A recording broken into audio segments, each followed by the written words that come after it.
E aí, pessoal, sejam bem-vindos ao nosso canal. Hoje, vamos mergulhar de cabeça em um livro banido que promete revelar histórias assustadoras sobre a criação de Deus. Preparem-se para uma jornada cheia de mistérios e polêmicas. Imaginem um livro antigo, escondido por séculos, contendo segredos que podem abalar as estruturas da nossa realidade. Um livro que as autoridades não querem que você leia, que desafia tudo o que sabemos sobre a origem do universo e da divindade. Será que estamos preparados para questionar as verdades absolutas que nos foram ensinadas? Apertem os cintos, porque a viagem pelo conhecimento proibido começa agora.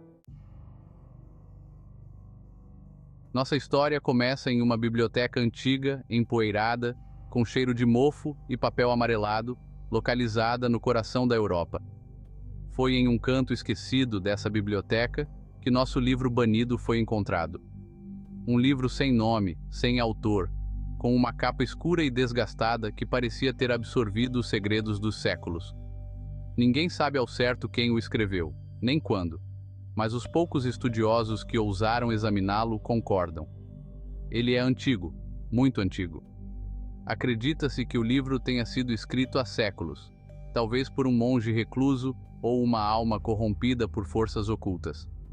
As autoridades da época consideraram o conteúdo do livro perigoso demais para ser divulgado. Imaginem o pânico que essas páginas devem ter causado, as mentes que devem ter corrompido, para que a elite decidisse fazê-lo desaparecer. E assim, o livro foi banido, censurado, apagado da história oficial. Mas o que será que ele continha de tão ameaçador? Que segredos obscuros levaram à sua condenação? O livro afirma que Deus, o Criador de tudo o que conhecemos, não é eterno nem onipotente. Segundo o livro, existiria uma força, uma entidade, algo anterior ao próprio Deus, que teria dado origem àquilo que hoje chamamos de divino. Imaginem a heresia, questionar a própria essência da criação, a natureza do Ser Supremo. Não é à toa que o livro foi banido. Preparem-se, pois a partir daqui, vamos mergulhar de cabeça nas águas profundas e turbulentas das revelações contidas neste livro banido. O livro, em sua linguagem arcaica e enigmática, descreve uma realidade que desafia tudo o que sabemos sobre a criação. Segundo o autor, antes do nosso universo, antes do tempo e do espaço como os conhecemos, existia um vazio primordial. Nesse vazio, habitava uma consciência, uma força inimaginável, que o livro chama de arquiteto. Essa entidade, desprovida de forma e vontade como as entendemos, era pura energia criativa, um potencial infinito adormecido. Em um determinado momento, o arquiteto despertou. Essa consciência cósmica começou a interagir com o vazio, dando origem aos primeiros fragmentos da realidade. Essas faíscas primordiais deram origem aos primeiros seres divinos, entidades poderosas que o livro chama de proto-deuses. Essas entidades, ainda distantes da figura divina que conhecemos, eram como crianças brincando de criar, moldando a realidade com a mesma inocência e irresponsabilidade. Os proto-deuses, com seus poderes recém-descobertos, deram formas e funções ao caos primordial. Criaram estrelas, planetas, galáxias, em um frenesi criativo que lembra as pinceladas furiosas de um artista em transe. No entanto, essa primeira criação foi efêmera, destruída pela própria instabilidade dos proto-deuses. Diante do caos, o arquiteto interveio novamente, guiando os proto-deuses, ensinando-os a controlar seus poderes, a criar com ordem e propósito. O livro sugere que o Deus que conhecemos seria apenas um desses proto-deuses, um ser extremamente poderoso, mas ainda assim, uma criação do arquiteto. Imaginem a audácia, a heresia, dizer que Deus teve um criador, que ele não está sozinho no topo da hierarquia divina. O livro vai além, descrevendo uma luta de poder entre os proto-deuses, uma disputa pela supremacia que culminou na queda de alguns e na ascensão de outros. Capítulo 3. Desvendando os mitos e as religiões antigas. Vamos comparar as informações do livro banido com as crenças e mitos de diversas culturas. As semelhanças são de arrepiar. O livro descreve entidades criadoras anteriores a Deus. Diversas culturas possuem mitos que ecoam essa ideia. Na mitologia egípcia, antes de Ra, havia o oceano primordial Num. De Num, emergiu Atum, que criou todos os deuses. Um caos primordial, uma entidade criadora. Soa familiar? Na mitologia grega, antes de Zeus, existiam os titãs, filhos de Urano e Gaia. Urano e Gaia nasceram do caos primordial. Na mitologia japonesa, Izanagi e Izanami criaram as ilhas do Japão. Eles também surgiram do caos primordial, Takamagahara. Uma força criadora anterior à divindade é uma ideia comum em várias culturas. Capítulo 4. Heresia ou verdade inconveniente? A descoberta do livro e suas revelações caíram como uma bomba no colo da comunidade acadêmica e religiosa. As reações foram imediatas e explosivas, divididas entre a incredulidade, a fúria e o fascínio. As autoridades religiosas foram as primeiras a se manifestarem, condenando o livro e seu conteúdo como uma heresia abominável. Bispos, padres, pastores, rabinos, ímãs, todos unidos em uníssono para desacreditar e demonizar a obra.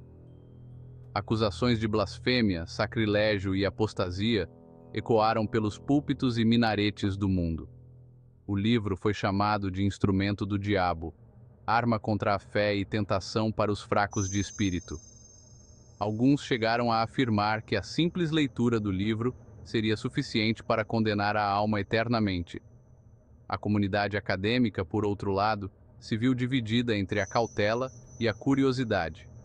Muitos estudiosos, principalmente os mais conservadores, preferiram manter distância do livro, temendo manchar suas reputações ao serem associados a uma obra tão controversa. Outros, porém, viram no livro uma oportunidade única de desafiar os dogmas estabelecidos e expandir os horizontes do conhecimento. Historiadores, arqueólogos, teólogos, filósofos, linguistas, todos se debruçaram sobre as páginas amareladas do livro, buscando decifrar seus enigmas e desvendar seus segredos. A autenticidade do livro foi o primeiro ponto de discórdia. Datações por carbono foram realizadas, análises linguísticas e grafológicas foram conduzidas, mas os resultados se mostraram inconclusivos. Alguns especialistas afirmavam que o livro era uma fraude elaborada, enquanto outros defendiam sua autenticidade com unhas e dentes. Capítulo 5. E se tudo que você acredita for uma mentira? A mera existência do livro e suas revelações, independente de sua veracidade, já é suficiente para nos fazer questionar tudo o que sabemos sobre o mundo e sobre nós mesmos. As implicações filosóficas e teológicas são profundas e abrangentes, nos forçando a repensar as bases da nossa fé, da nossa moral e da nossa própria existência.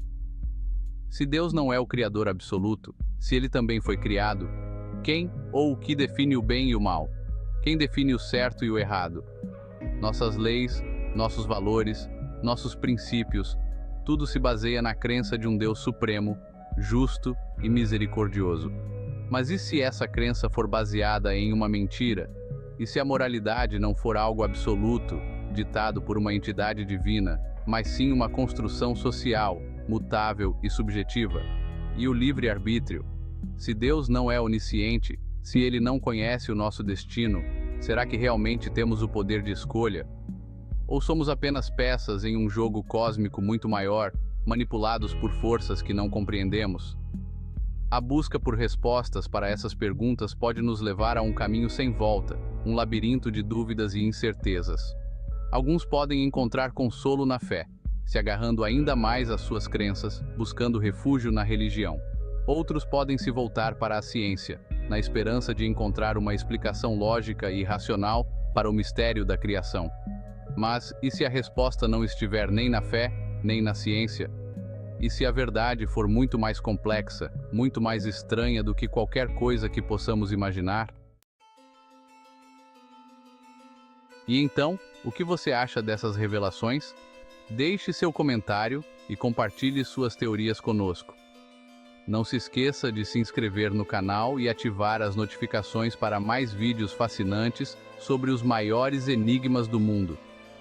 Será que esse livro é a prova definitiva da existência de uma força criadora além da nossa compreensão? Ou será apenas mais uma farsa bem elaborada, criada para gerar caos e confusão? Obrigado por assistir. Continue conosco para mais explorações de mistérios antigos e revelações chocantes. Até a próxima!